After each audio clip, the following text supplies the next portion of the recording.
So today we are starting with our scientific method project. You'll need your orange folder, and we're going to be reading what is the scientific method. So the scientific method is a way scientists, it's something they use to be able to make scientific experiments and discoveries. And so that's what we're going to be talking about today. And there's a little thing here we're going to read. So it says, some of the most important discoveries have come about as a result of questioning why things are the way they are. That is how science begins. In order for scientists to investigate and answer questions about the natural world that surrounds them, they have to follow a series of steps called the scientific method. It's like a roadmap that scientists use in order to understand how things work and why they work the way they do. So I'm going to underline, I'm going to circle this bold word, scientific method. What is it?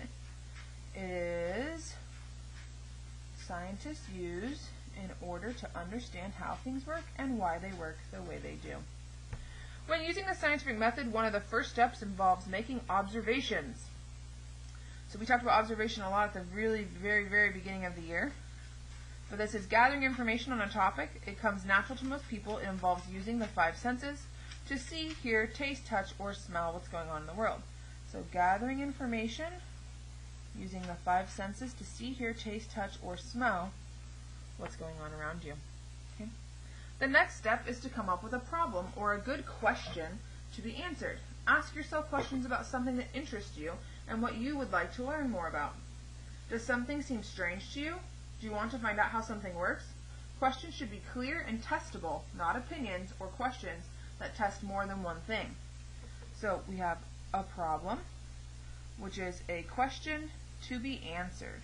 So we always ask in science our problem in a question. That way we can find a solution.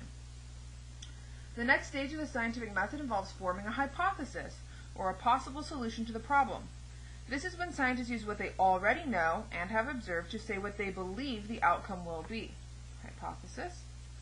So it's a possible solution, and scientists use what they already know and what they observe to say what they believe the outcome will be.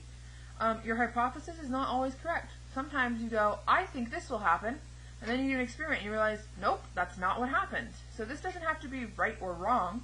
It's just based on what you already know.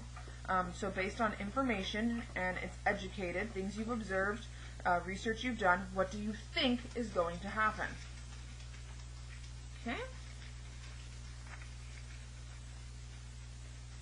The best part about a hypothesis is that it's simply a prediction of what you think is going to happen. If scientists' results do not match their hypothesis, this does not mean the experiment was a failure. You just learned the correct answer. The most important and exciting step of the scientific method is conducting experiments. In this phase, scientists design and carry out tests or trials that will help them determine if their hypothesis is correct. This step also requires scientists to write down clear and concise procedures or steps to follow, and to keep a list of the materials used. Keeping such careful records will allow other scientists to repeat the experiment at a later date. So, experiments. These are tests or trials that will help determine if the hypothesis is correct. Right? We have talked this year a little bit about procedures and materials. We've made lists in some of our labs in class for procedures and materials. Things like our solar oven project we did. We did this for our oil spill. We did this when we did our abiotic and biotic 2-liter bottles. And so we know you guys have had some practice with this already. But remember, the really important thing is you need to make this detailed, because scientists, when they do something, they need another scientist to also do it. In order for it to become something that everyone says, yes, that's true, multiple people have to get the same results. And so scientists need to be able to have their projects be repeated. And in order to do that, the steps have to be easy to follow. Kind of like following a recipe. If I want to make cookies and I make some really good cookies, and then I don't tell you the steps how to make them, you're going to have a hard time making the same cookies I made. So being really detailed is important in that. As scientists work on their experiments, they're constantly making observations and collecting data. This part of the process is known as the results.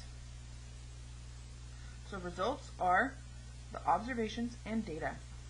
It's important to keep careful records so you can share them with other scientists. Data can also be notes, tables, pictures, charts, and even graphs.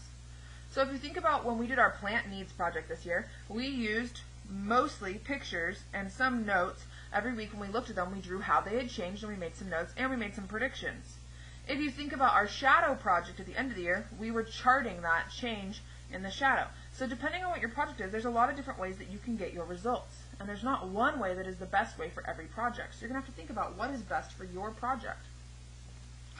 The final step is the conclusion. Just like in a paper, we know the conclusion comes at the end.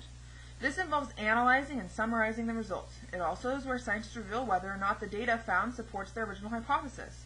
If the results do not support the hypothesis, scientists do not go back and change their predictions. Instead, they try to figure out what might have been wrong with their hypothesis.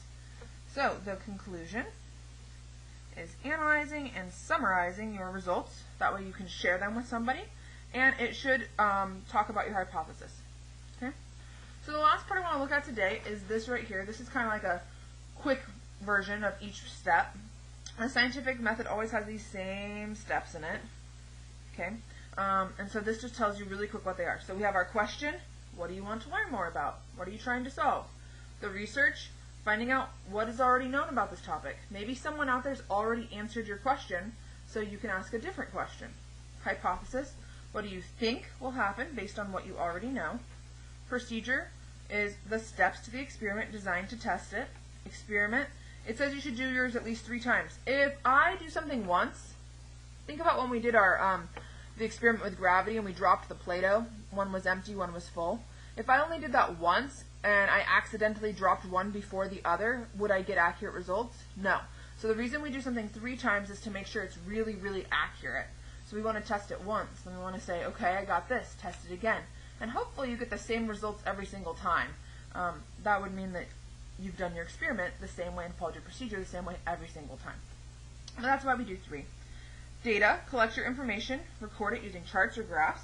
Observation, write down what you noticed, so using your 5 senses. What did I see? What did I smell? What did it, if you're doing one with food, what did it taste like?